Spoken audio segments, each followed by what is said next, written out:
Halo, assalamualaikum warahmatullahi wabarakatuh. Ketemu lagi bersama saya Ahli Gizi Rosehan. Gimana kabar pemirsa semua? Mudah-mudahan dalam keadaan sehat. Amin ya rabbal alamin. Baik, tidak terasa ya, kita sudah hampir mendekati Lebaran Idul Adha ya. Pemerintah sudah mengumumkan bahwa Idul Adha itu akan dilakukan pada hari Jumat ini ya, tanggal 31 Juli 2020. Nah, biasanya kita dalam merayakan Idul Adha adalah mengikuti, biasanya ya melihat di televisi ya kegiatan orang ibadah haji.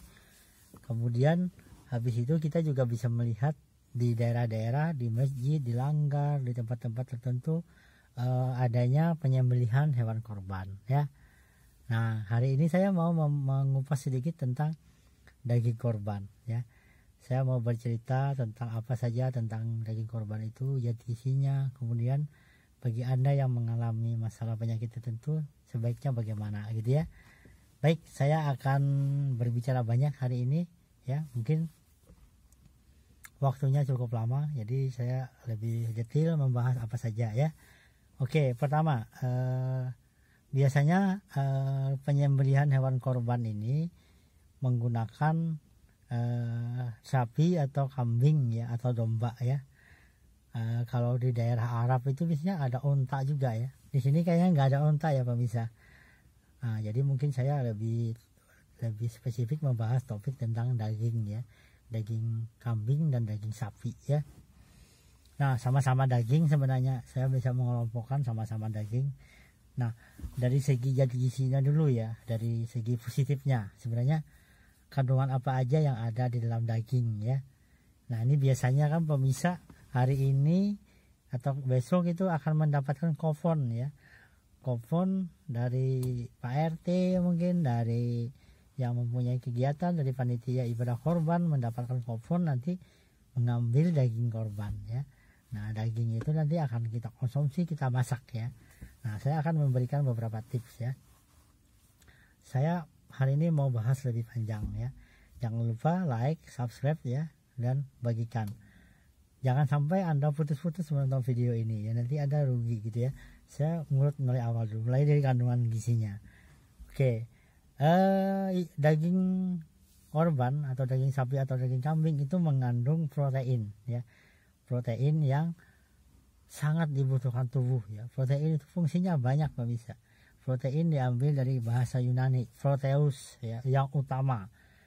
Artinya apa? Tanpa protein tidak ada kehidupan di dalam tubuh kita ya. Makanya dia diberi gelar proteus gitu ya. Apa saja fungsi dari protein ya, kandungan yang ada di daging itu?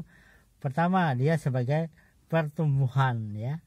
Kita bisa bertambah besar, misalnya kita lihat bayi makin besar itu ya, pertumbuhan itu memerlukan zat namanya protein ya.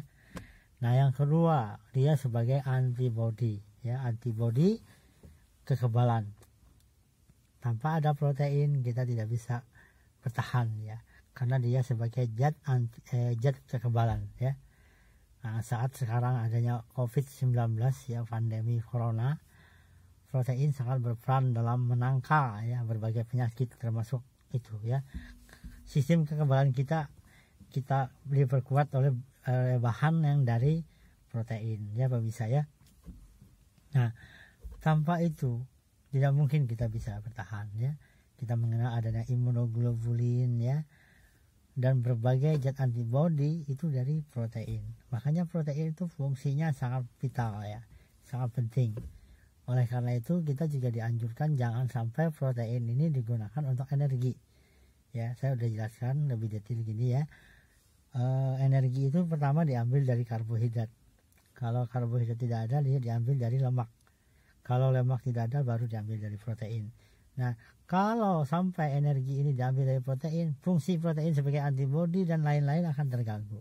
Oleh karena itu kita harus mengkonsumsi sumber energi dari nasi tercukupi. Jangan makan dikit banget ya. Energi harus ada untuk aktivitas. Jangan sampai nanti diambil protein ya. Nah, kemudian manfaat protein yang lain adalah sebagai enzim. Enzim itu adalah zat yang ada di dalam sebagai menambah meningkatkan aktivitas dari metabolisme tubuh ya bisa ya. Nah enzim itu dari protein ya. Nah kemudian apalagi sebagai bahan kolagen ya, membentuk kulit. Ikatan kolagen itu juga dari protein ya. Dan saya pikir tidak bisa dijelaskan semuanya karena banyak manfaat dari protein. Nah daging adalah sumber protein yang utama ya. Bahkan daging itu pertama dia adalah sebagai protein yang esensial. Sumber protein esensial yaitu sumber protein yang tubuh tidak bisa membuat. Dia harus datang dari luar. Nah, dengan kita mengkonsumsi daging, kebutuhan protein esensial kita akan terpenuhi, ya. Oleh karena itu kita harus mengkonsumsi daging ya pemirsa ya. Biar kebutuhan akan protein esensial kita terpenuhi. Protein itu mempunyai 20 jenis, ya. Ada yang esensial, non esensial dan semi esensial. Nah yang esensial ini hanya ada pada daging atau sumber hewan ya. Bahan makanan sumber hewan bisa telur ya, bisa daging, ayam dan lain-lain. Nah kalau Anda mengkonsumsi besok daging korban, Anda akan mengkonsumsi protein yang esensial pemirsa. Nah itu yang pertama ya, kelebihannya dari daging korban itu. Kemudian yang kedua adalah dia sebagai bernilai biologis tinggi. Nah ini artinya gini pemirsa ya. Misalnya kita makan daging itu 50 gram. 50 gramnya diserap semua. Artinya dia nilai biologisnya tinggi. Bisa dicerna, dimanfaatkan untuk kegiatan tubuh kita. Beda dengan nabati. Misalnya Anda makan tahu ya 50 gram. Tidak semuanya diserap. Karena nilai biologisnya lebih rendah dibanding hewan. Nah oleh karena itu kecukupan protein kita akan terpenuhi saat kita mengkonsumsi bahan makanan dari daging korban tadi ya. Nah itu kelebihannya yang kedua kalau kita makan daging korban nih. Yang ketiga, sumber hewan nih terutama daging itu mengandung zat besinya aktif ya, berbentuk Vero masuk ke tubuh, dicerna ya, dijadikan hemoglobin sehingga kita meningkat kadar HB kita dan kita terhindar dari anemia. Anemia itu sangat berbahaya pemirsa. Apalagi anemia terjadi pada ibu hamil ya. Kalau ibu hamil terkena anemia, dia berisiko pertama melahirkan anak BBLR, berat badan lahir rendah. Yang kedua, berpotensi juga dia terkena penyakit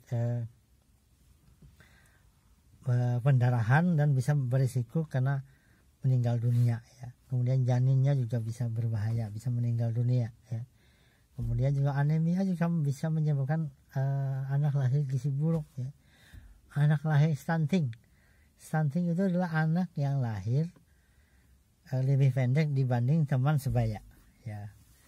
Nah, angka stunting sekarang lumayan tinggi pemirsa ya, dan ini menjadi masalah juga bagi kita, dan pemerintah sudah berusaha melakukan kegiatan. Salah satunya adalah mencegah anemia pada wanita remaja.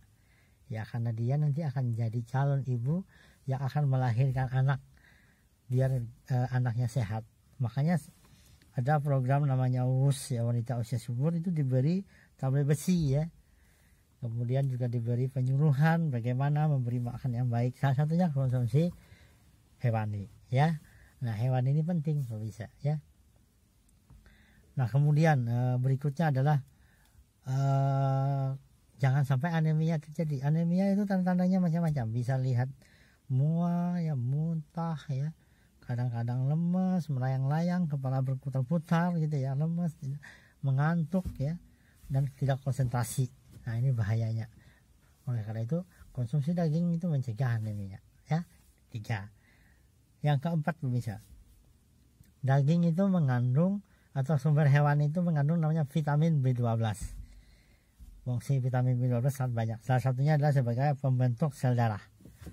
Nah B12 hanya ada pada hewani. Daging tadi sumber vitamin B12 ya. Nabati tidak ada B12-nya.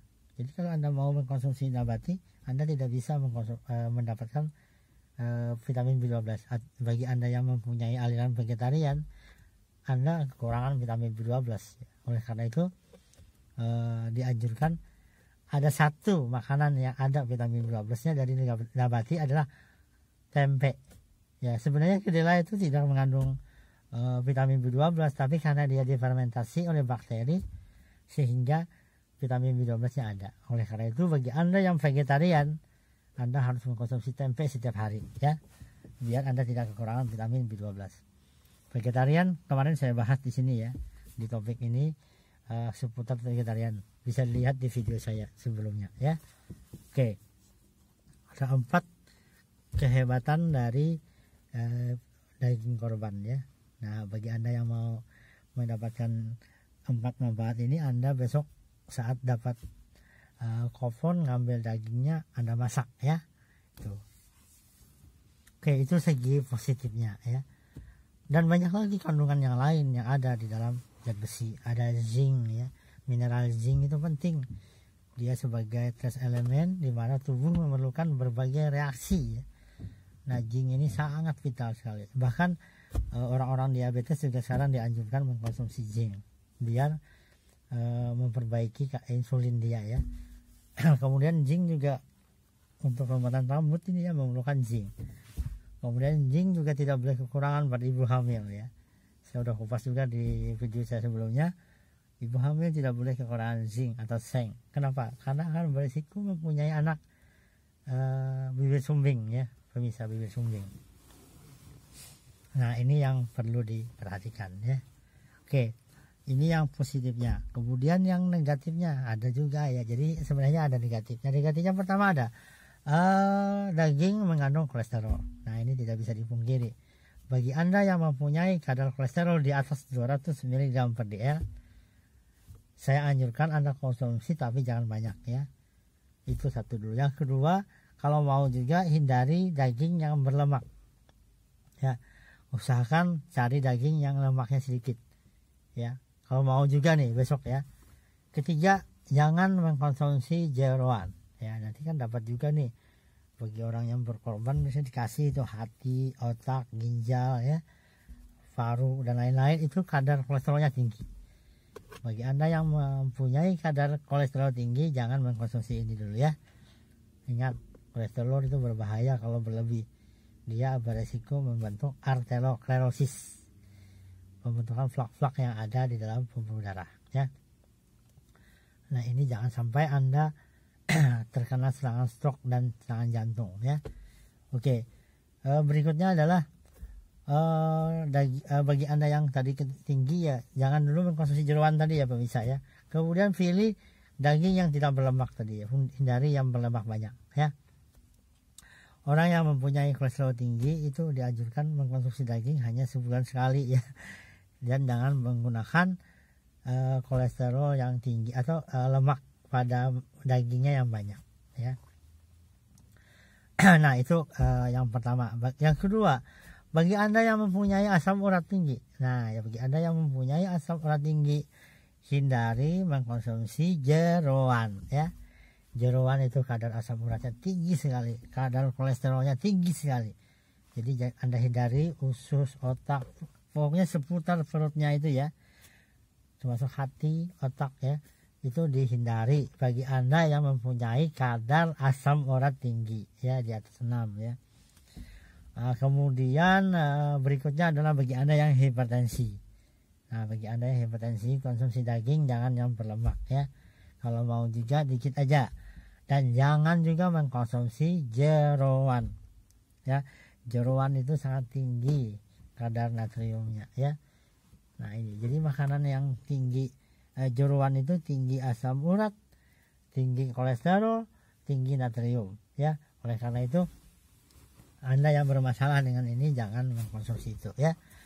Nah, ini waspada. Kemudian kalau mau juga jangan banyak ya pemirsa ya, jangan banyak ya. Tuh, jadi hari ini saya sudah bahas sisinya ya, sisi positifnya. Saya juga bahas tentang sisi negatifnya. Berikutnya adalah memasaknya. Nah, memasak daging yang enak gimana ya. Saya sarankan Anda nanti kalau mempunyai daging ya, misalnya mau buat sate aja, dagingnya itu Anda ambil, jangan dibuang darahnya dulu ya, diamin aja, lalu ambil daun pepaya. Anda tutup daun pepayanya, ya diamkan kurang lebih 1 jam. Nanti baru Anda cuci, Anda potong-potong, Anda konsumsi. Dagingnya lebih empuk, lebih renyah ya, lebih tidak keras, elastis. Karena apa? Karena ada zat enzim papain yang ada di pepaya itu yang akan melunakkan daging. Nah, ini rahasia bagi Anda yang mau. Kemudian bagi Anda yang mau merebus daging juga boleh menggunakan pepaya ya. Anda potong-potong pepayanya, Anda rebus, itu tidak lama dagingnya akan empuk karena kadar papain. Tapi jangan banyak ya. Kalau kebanyakan nanti pahit ya. Nah, itu bisa digunakan. Kemudian Anda membuat masakan itu berdasarkan selera juga ya. Nah, biasanya daging ini identik dengan makanan yang berlemak ya, mengandung santan ya. Ada rendang daging ya, sup buntut dan lain-lain. Nah, ini jadi memang kudu waspada bagi Anda yang memang mempunyai masalah. Tapi bagi Anda yang tidak masalah, tidak masalah. Bagi Anda yang tidak mempunyai masalah kesehatan, tidak masalah ya. Karena daging kaya zat gizi. Kemudian berikutnya apa lagi yang dapat saya sampaikan? Hidangkan makanan yang hangat ya, yang enak dikonsumsi. Dan kalau mau buat sate boleh tadi ya, dipotong-potong. Biasanya ini masak rame-rame ya di komplek dan lain-lain. Nah, ini juga bisa digunakan. Oke, hari ini banyak yang dapat saya sampaikan tentang daging ya. Jangan lupa Anda selalu menjaga pola makan ya. Walaupun Anda mengkonsumsi daging, Anda harus mengkonsumsi sayur dan buah-buahan ya. Karena apa? Karena kita harus mengkonsumsi makanan yang seimbang, beraneka ragam. Selalu menjaga pola makan. Selalu ada nasi, ada lauk, ada sayur, ada buah ya. Ini harus ada. Kalau Anda mengkonsumsi daging, misalnya Anda membuat sop daging, jangan lupa ada sayur di dalamnya. Ada wortel misalnya ya, dan beberapa jenis yang lain. Dan Anda selalu mengkonsumsi buah ya. Berapa buah sehari? 4. Pagi, siang, sore, dan malam. Sayur pagi, siang, sore 3 porsi. Kalau buah 4 porsi. Ingat, harus Anda konsumsi setiap hari. Oke? Itu saja yang dapat saya sampaikan ya. Saya sudah kupas tentang hari raya daging korban ya. Selamat menjalankan ibadah hari raya Idul Adha ya. Bagi Anda yang menjalankan ibadah haji, mungkin ada yang naik haji ya, atau masih tidak boleh ya. Semoga mendapatkan haji yang mabrur. Kemudian bagi Anda yang melaksanakan ibadah korban, semoga pahalanya berlipat ganda dibalas oleh Allah Subhanahu wa taala. Dan bagi Anda yang tidak berkorban, yang mengkonsumsi daging, ingat pesan saya tadi ya. Selalu menjaga pola makan yang sehat ya. Karena kesehatan itu dari kita. Ingat, apapun jenis penyakit, ibunya makanan. Kita harus menjaga pola makan agar kita selalu sehat. Kita tidak penting ya bagaimana kita nanti sakit, bahaya itu. Kalau kita sudah sakit, biaya akan lebih banyak. Lebih baik kita menjaga ya. Banyak orang yang sadar setelah dia terkena ya, itu sudah terlambat ya. Coba Anda lihat, orang banyak sekarang kena serangan jantung, kena serangan stroke. Kenapa? Karena pola makan. Kebanyakan mengkonsumsi makanan yang berlemak, makanannya rendah serat ya. Kemudian juga kurang beraktivitas ya. Kenapa? Lemak yang berlebih dia cenderung akan nempel di dalam pembuluh darah ya. Oleh karena itu kita harus mengkonsumsi lemak, tapi lemak yang baik, yaitu HDL. Nah, HDL ini banyak pada ikan ya. Minyak ikan itu banyak mengandung HDL. Oke, kalau bisa, terima kasih. Kalau Anda mau bertanya silahkan komen ya di video ini, nanti akan saya jawab. Dan jangan lupa di share ya sama teman-teman yang lain, biar mereka mendapatkan info-info dari saya. Dan jangan lupa di subscribe ya, Ahli Gizi Rosehan, biar saya tambah semangat memberikan konten-konten terbaru tentang gizi ya. Semangat sekali saya kalau Anda ada semua like dan kemudian membagikan dan mensubscribe ya.